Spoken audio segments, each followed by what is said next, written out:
श्री गणेशाय नमः। जय जय श्री कृष्णा, जय जय श्री राधे। आइए भक्तों, आज हम एकादशी के महत्तम कथा सुनेंगे। तो ये कौन सी एकादशी है? देखिए, एकादशी का व्रत हर मनुष्य को अपने जीवन में जरूर करना चाहिए। अगर आप आज जीवन कर सकते हैं तो बहुत अच्छी बात है, नहीं तो एक समय पर आपको 26 एकादशियां जो है अवश्य एक बार अपने जीवन में अपने कल्याण हेतु करनी चाहिए। तो आज हम उत्पन्ना एकादशी के महत्व की कथा सुनेंगे। जो भक्त इसका व्रत करते हैं तो वो कथा सुनते ही हैं, उनको पता है। लेकिन जो किसी कारण व्रत नहीं भी रख पाते हैं तो अपने कल्याण हेतु उस दिन ये कथा अवश्य सुने। अब एकादशी किस दिन पड़ रही है और क्या तिथि है और क्या समय रहेगा, वो मैं कथा के अंत में बताऊंगी। तो पहले हम कथा की तरफ चलते हैं। उत्पन्ना एकादशी के महात्म की कथा। श्री सूत जी बोले, हे मुनियों, विधि सहित इस एकादशी महात्म का भगवान श्री कृष्ण ने कहा था। देखिए, श्री कृष्ण जी स्वयं इस एकादशी की कथा को कह रहे हैं, बता रहे हैं इसके बारे में। भक्त जन ही व्रत को प्रेम पूर्वक सुनते हैं और इस लोक में अनेक सुखों को भोग करके अंत में विष्णु पद को प्राप्त करते हैं। श्री सूत जी ने कहा, हे प्रभु, इस एकादशी व्रत का महात्म क्या है? इस व्रत को करने से क्या क्या पुण्य मिलता है और इसकी क्या विधि है? सो आप मुझसे कहिए। ऐसा सुनकर श्री भगवान ने कहा कि हे अर्जुन, सबसे पहले हेमंत ऋतु के मार्गशीर्ष महीने में कृष्ण पक्ष की एकादशी का व्रत करना चाहिए। दशमी की शाम को दातुन करनी चाहिए और रात का भोजन नहीं करना चाहिए दशमी तिथि को। और एकादशी को सुबह संकल्प नियम के अनुसार कार्य करना चाहिए। दोपहर को संकल्प पूर्वक स्नान करना चाहिए। स्नान करने से पहले शरीर पर मिट्टी का लेपन लगाना चाहिए। चंदन लगाने का मंत्र इस प्रकार है। मंत्र है, अश्व क्रांते रथ क्रांते विष्णु कांते वसुंधरे उर्वतापी बराहेण कृष्ण सता बाहुना मृतिके हर में पाप यन्मया पूर्वक संचितम तव यह तेन पापेन गच्छामि परम गतिम। तो ये मंत्र है। अब स्नान के बाद धूप दीप नैवेद्य से भगवान का पूजन करना चाहिए। रात को दीप दान करना चाहिए। ये सत्कर्म भक्ति पूर्वक करने चाहिए। उस रात को नदी या स्त्री प्रसंग का त्याग कर देना चाहिए। माफ कीजिएगा, उस रात को नींद और स्त्री प्रसंग का त्याग कर देना चाहिए। एकादशी को दिन तथा रात्रि में भजन सत्संग आदि शुभ कर्म करने चाहिए। उस दिन श्रद्धा पूर्वक ब्राह्मणों को दक्षिणा देनी चाहिए और उनसे अपनी गलतियों की क्षमा मांगनी चाहिए। धार्मिक जनों को शुक्ल और कृष्ण पक्ष की दोनों एकादशियों को एक साथ समझना चाहिए।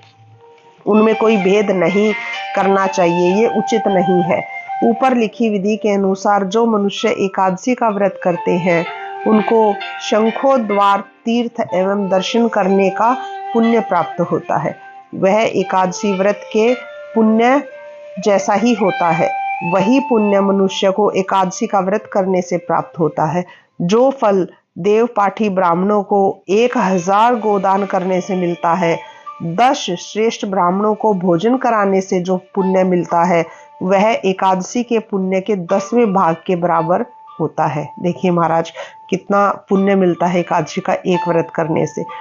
कहते हैं कि निर्जल व्रत करने का आधा फल एक बार भोजन करने के बराबर होता है। उपरोक्त कोई सा एक व्रत जरूर करना चाहिए। एकादशी का व्रत करने पर ही यज्ञ दान तप आदि मिलते हैं, अन्यथा ये संभव नहीं है। अतः एकादशी को अवश्य ही व्रत करना चाहिए।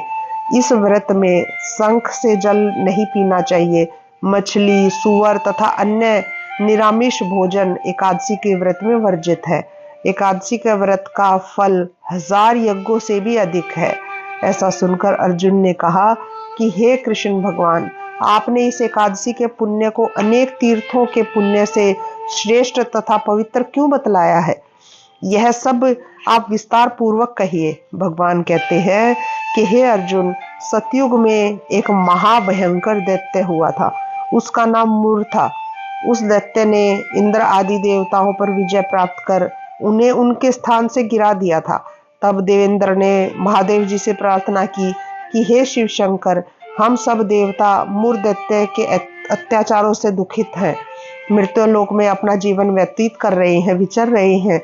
अन्य देवताओं की हालत का तो मैं क्या ही वर्णन करूं, मैं कह भी नहीं सकता। आप कृपा करके इस महान दुख से छूटने का कोई उपाय बतलाइए। तो भगवान शंकर बोले कि हे देवेंद्र, आप विष्णु भगवान के पास जाइए। इंद्र तथा अन्य देवता महादेव जी के वचनों को सुन करके क्षीर सागर में गए, जहां पर भगवान विष्णु शेष सैया पर शयन कर रहे थे। भगवान को शयन करते देखकर देवताओं सहित इंद्र ने भगवान विष्णु की स्तुति की कि हे देवताओं के देव, आप स्तुति करने योग्य हैं, आपको बारंबार हमारा प्रणाम है। हे दैत्यों के संहारक, हे मधुसूदन, आप हमारी रक्षा करें। हे जगन्नाथ, समस्त देव दैत्यों से भयभीत होकर हम आपकी शरण में आए हैं। इस प्रकार दैत्यों ने हमें स्वर्ग से निकाल दिया है और हम सब देवता पृथ्वी पर विचरण कर रहे हैं। अब आप ही हमारी रक्षा कीजिए, आप हमारी रक्षा कीजिए प्रभु।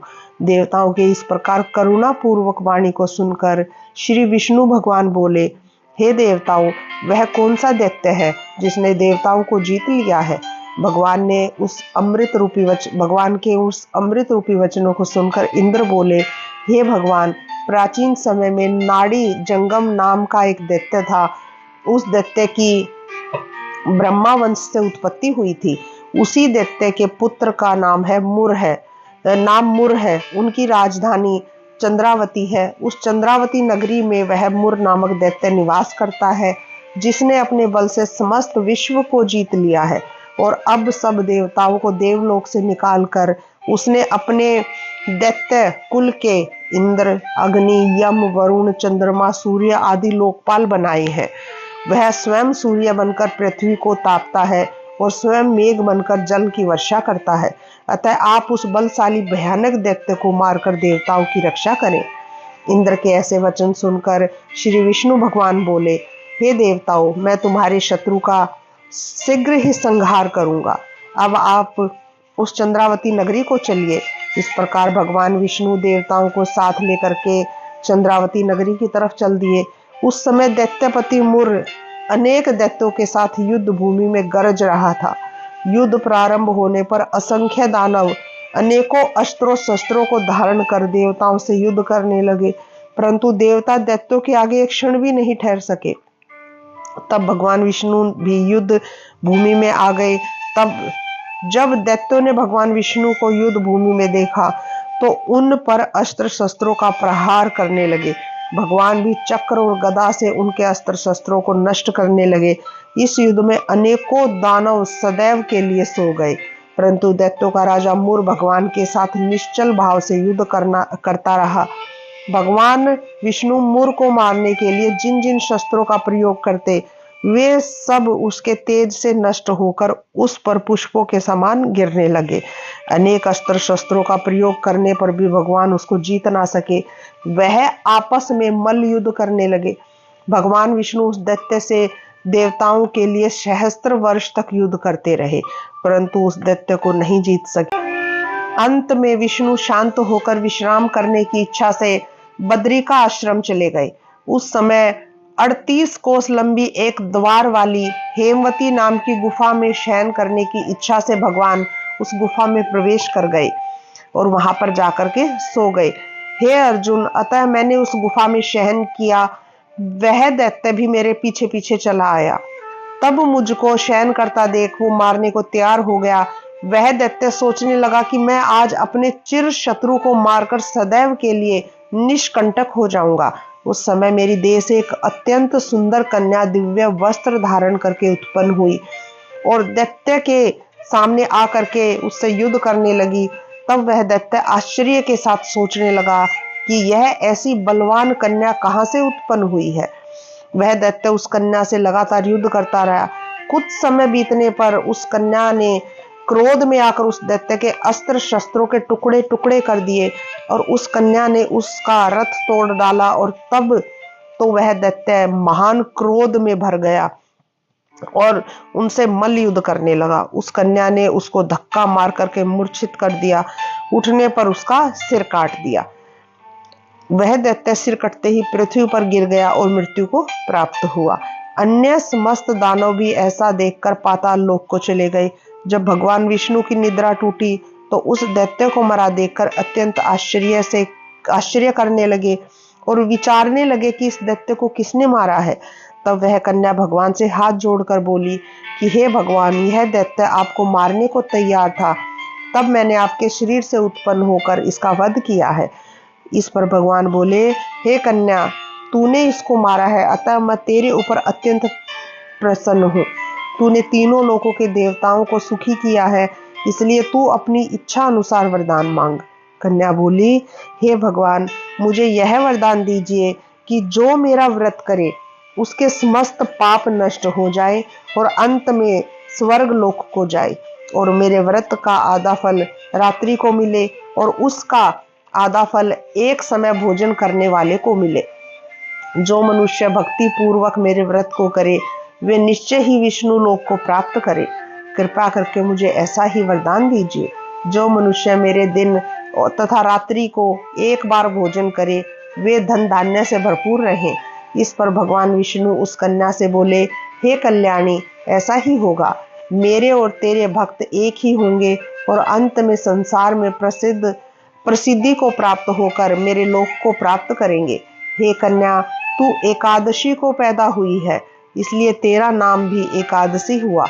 जो मनुष्य इस दिन व्रत करेंगे उनके समस्त पाप जड़ से नष्ट हो जाएंगे और अंत में मुक्ति को प्राप्त करेंगे। तू मेरे लिए अब तीज, आठे, नौमी और चौदस से भी अधिक प्रिय है। तेरे व्रत का फल सब तीर्थों के फल से भी महान होगा। यह मेरा कथन सत्य है।